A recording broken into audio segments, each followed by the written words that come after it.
Welcome back to Leading Horses, where we lead horses, not sheep. Remember, you can always lead a horse to water, but you can't make it drink. Go ahead and click that subscribe button down there if you enjoy my commentary and if you enjoy unbiased perspective on sports. You're gonna get it here real and raw, unbiased every time. With that being said, I wanna get into this free agency / trade market that's going on tonight. I believe the free agency opens up at 6 p.m. Eastern, 3 p.m. Pacific, and we are hours away from that. Let's start with the Jaylen Brown. No, you know what? Let's start with Morant going to the Blazers and what that means. Well, it was a very exciting move. A lot of people didn't really see it coming, especially with the Blazers having all of these point guard pieces. It was really unlikely that Ja ended up over there, but we're here now. It's a parade inside my city, yeah! It's a parade inside my city, yeah. Hey, I'm gonna definitely be at some more Blazer games this year.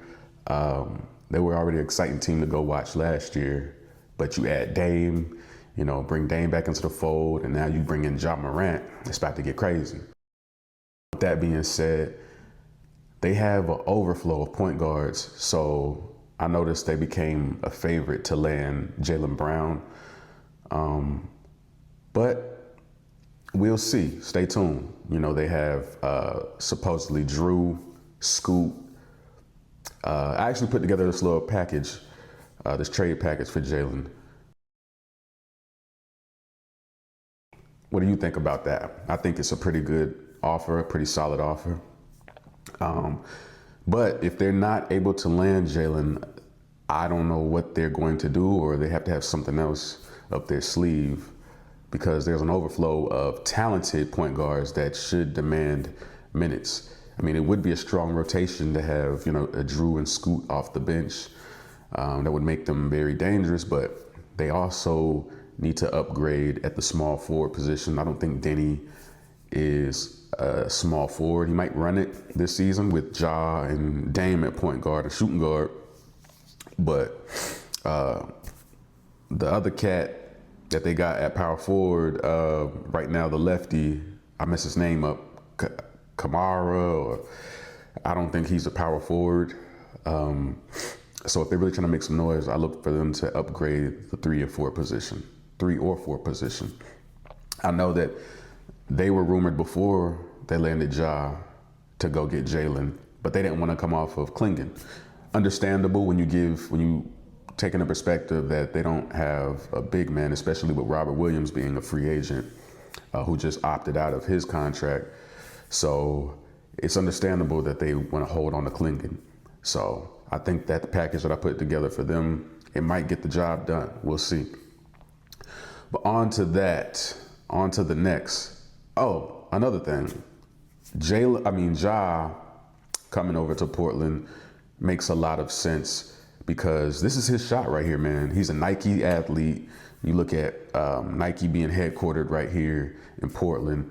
And then you also have Dame Lillard, a guy that he can learn from. Ja's knock has always been his shooting. Dame Lillard is a three-point champion. He's one of the best three-point shooters of all time. So if he really just locks in with Dame, man, he should be locked in with Dame day and night. That should be his best friend right now. Soaking up some game from the OG and working on his shot. And it could do wonders for Ja's career, and this could really revitalize his career. So we'll see about Ja. But Jaylen Brown, this is the most intriguing thing about this to me, is how the narratives on ESPN, how it's just cycled from day to day, it's changed. Oh, Jaylen Brown nobody wants to play with him. And oh, Jaylen Brown is the 7th best player on the Celtics. And oh, it's hard to find a market for Jaylen Brown. I told my homie this other day when he would send me these rumors about Jaylen. And I'm like, bro, you don't have to send me none of that. Like, as a basketball fan who knows the game, I understand every team in the NBA wants Jaylen Brown. There's every team that's going to be throwing it. I don't care what's being reported. Every team in the league is trying to get Jaylen Brown, which speaks to there's a disconnect between what the media is saying and what the fans know and what the GMs are doing. So there's a disconnect here. But we know the real. I mean, some of us, we know the real. And Jaylen Brown's services would be valued on any team. I mean, you know, he calls himself the best two-way player. But like I say, I don't use that word. Two-way player, I try not to use that word. If you're the best two-way player, you're the best player. And while that's debatable, I think there's some names that could be there with him. I think Kawhi Leonard. In all honesty, Kawhi may be one of the best players to ever play the game when he's healthy.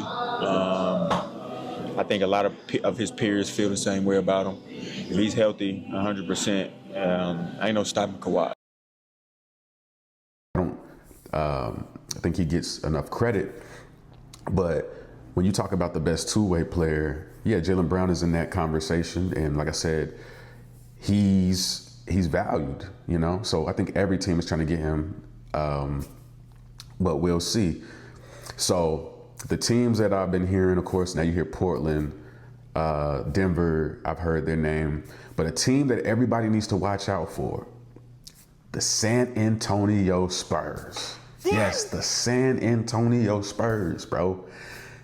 He fits their culture perfectly. When you talk about intelligence not being an issue, when you talk about, because that's the thing about Jaylen. There is nothing off the court. There's nothing about him that is detrimental to a team. It's just all about narratives being painted. But when I look at an organization that values someone of his character and someone that would value someone that his game. I mean, I'm talking about the X's and O's standpoint. And when you talk about X's and O's and you bring up a Jaylen Brown and Wemby and Harper, like there's 4 or 3 players on the Spurs that should be untouchable in these talks. And that's, you want to keep Castle, Harper, Wemby. Everybody else, you got good players, but we're talking about adding a Jaylen Brown, you're going to have to come off some pieces. So, yeah, you look at the Celtics and what they said. They wanted a big man. That's been a big thing for them, why they couldn't get these trades done with Klingon in Portland and so on. They got Cornette over there, you know, a familiar Celtic. You can bring Cornette back. You come off of De'Aaron Fox. Champagny just re-signed. Maybe you can move his contract. If not him, Vassell. So you move Vassell. Fox, Cornette, maybe some draft picks, and maybe another player, whatever you got to do. But you bring in Jaylen Brown and you add him with Harper, Castle, Wemby. It's over.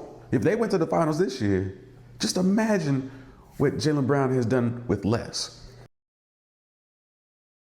this past season, you know. And yeah, that would be very scary. And I think it's a perfect marriage. And I'm not hearing anybody really mention them, but like I said, me as a basketball fan that thinks ahead, just in life, just thinking ahead, I really feel that would be a perfect marriage with Jaylen and San Antonio. So stay tuned for that one. But on another note, we talked about Kawhi briefly. Kawhi's another one. His name gets slandered throughout the season. You hear the Stephen A's of the world and all that. He doesn't play. And even though they're not taking into account what we just saw the season where he was available, and like I spoke on in other videos, he just gets overlooked.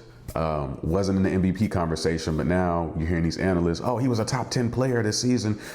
He was above top 10, but you know, there's a disconnect once again. But like I said, you stay over here, you're gonna get the real throughout the season. You're gonna stay in the mix of what's really going on and not be overshadowed with the biases and the narratives and stuff. And with that being said, Kawhi Leonard, his name is getting thrown around all these different teams, the Mavericks, the Raptors, so on and so forth. But I haven't bought into it. I think that it's gaining steam now, but his name has been in these rumors, and you know, now it is gaining steam. We're getting closer to the end, and they're saying what teams he's likely to sign with. They're saying the Spurs and the Raptors. The Spurs, once again, I think they're saying something. The Spurs need to upgrade a small forward, and I think Jaylen really would be ideal. Sure, Kawhi would be nice too as well. So either or, but look for the Spurs to make some moves. But Kawhi Leonard, he needs to get his flowers. I need him to be, the fact that he was not voted an all-star this season speaks volumes to how garbage the game has when it's coming time to the commentary on it. Like there wasn't no backlash for it. No backlash that Kawhi Leonard was not voted an All-Star. Comes in there, shows his ass. Best player in the All-Star game, 31 points in a quarter. And now is hoping to lead his team to the heights that they have grown accustomed to. Did that touch the... Well, he knows he's real. Well, Kawhi Leonard has come out with some real force, along with LeBron and KD, the veterans of this game, showing out for team stripes. And once again, Kawhi too strong. Kawhi just grabbed it like an orange. Right. Ooh. And then he can do that for free. That's what makes him unfair. Second game after he struggled in his first one. Leonard, now he's really feeling it. Hits again. Kawhi Leonard burying it left and right. This game with 14 points. Heat checks coming. Oh, this is teammate. This is teammate fighting right here. Old teammate fight. Two-time teammate. Kawhi Leonard! He is scorching. He knows where he's going. Clear out. How hot? Clear out. How hot? This is going to be white hot. Uh-oh. White hot. He's got 11 straight. The break. That's Giannis' son.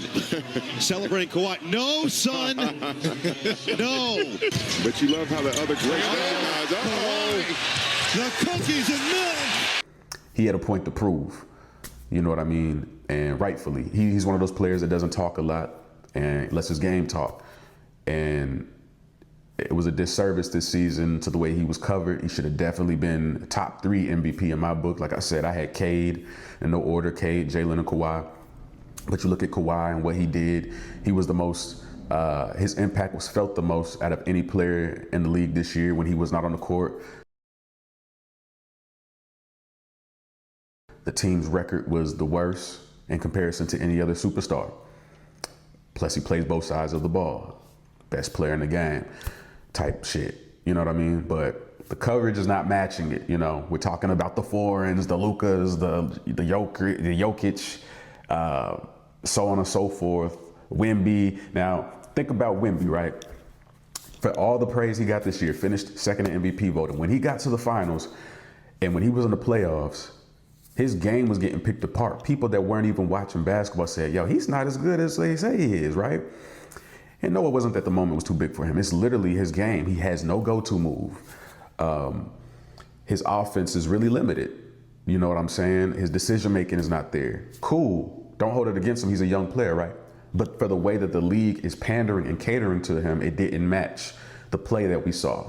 And that's what I'm saying when you want to always think back to what I said when you watch the season and how they pander and cater for these foreign players, the free throw calls, all that. But we're not going to get into that right now. I just want to touch on this free agency and the trade market right now. And like I said, we are a few hours away from the trade or from the free agency opening up.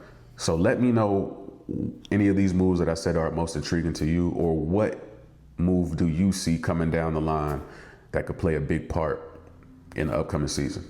As always, thank you for joining, and subscribe down here if you enjoyed this content. As always, appreciate you.